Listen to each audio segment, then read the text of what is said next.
हजरत मूसा अलैहिस्सलाम अल्लाह ताला से हम कलाम होने कोहे तूर की तरफ जा रहे थे। रास्ते में एक औरत मिली जो शिद्दत से रो रही थी। आंखों में आंसुओं का सैलाब था, दिल गम से भरा हुआ था।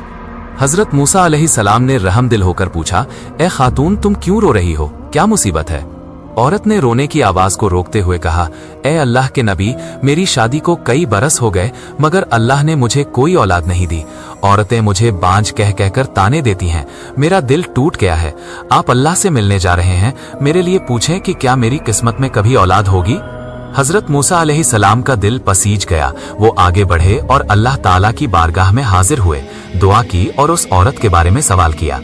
अल्लाह ताला ने फरमाया, ए मूसा, इस औरत की किस्मत में कोई औलाद नहीं लिखी, वो बांझ ही रहेगी। हजरत मूसा अलैहिस्सलाम वापस आए और औरत को सच बता दिया। अल्लाह ने फरमाया है कि तुम्हारी किस्मत में औलाद नहीं है। औरत का दिल टूट गया, आंखों से मोती झड़ने लगे। वो रोते रोते चली गई मगर उसके दिल में अल्लाह की रहमत पर उम्मीद बाकी थी। कुछ दिन गुजरे। एक दिन उस औरत के दरवाजे पर एक बूढ़ा फकीर आया। भूख से निढाल, कमजोर जिस्म, आंखें उम्मीद से चमक रही थीं। उसने आवाज दी, ए अल्लाह वाली खातून, अल्लाह के नाम पर कुछ खाने को दे दो, भूख से मरा जा रहा हूँ। औरत का दिल पिघल गया। उसने अपने पास जो कुछ था 3 रोटियां निकाली और फकीर को खिलाई। फकीर ने खाया और दुआ मांगी, ए अल्लाह, इस खातून को इतनी औलाद अता फरमा जितनी रोटियां इसने मुझे खिलाई हैं। फकीर चला गया। अल्लाह ताला ने उस वली की दुआ कबूल फरमाई। कुछ अरसा बाद हजरत मूसा अलैहिस्सलाम फिर उसी रास्ते से गुजरे तो देखा वही औरत 3 खूबसूरत बच्चों के साथ खेल रही थी। बच्चे हंस रहे थे, माँ की आंखें खुशी से चमक रही थीं। हजरत मूसा अलैहिस्सलाम हैरान हो गए।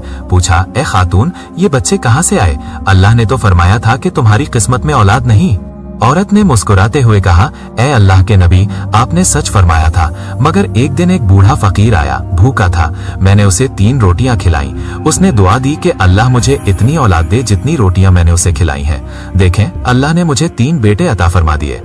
हजरत मूसा अलैहिस्सलाम का दिल लर्ज गया। वो फौरन कोहे तूर पर अल्लाह की बारगाह में हाजिर हुए और अर्ज की, या अल्लाह, आपने तो फरमाया था कि इसकी किस्मत में औलाद नहीं, फिर ये 3 बच्चे कैसे?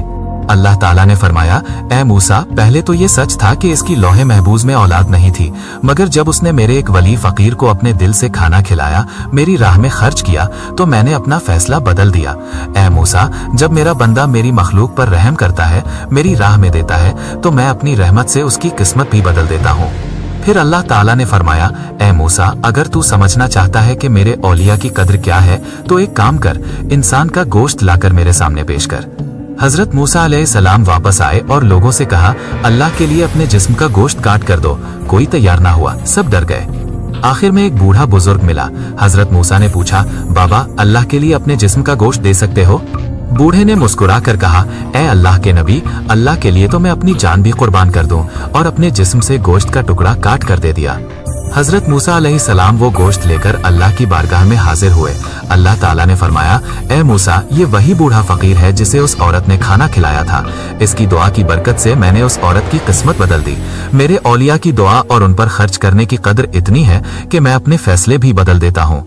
सुभान अल्लाह, दिल कप उठता है ये सोचकर कि अल्लाह की रहमत कितनी वसी है। एक रोटी, एक फकीर की दुआ और किस्मत बदल जाती है। ए अल्लाह, हमें भी अपनी मखलूक पर रहम करने की तौफीक दे और तेरे औलिया की कदर समझने वाला बना।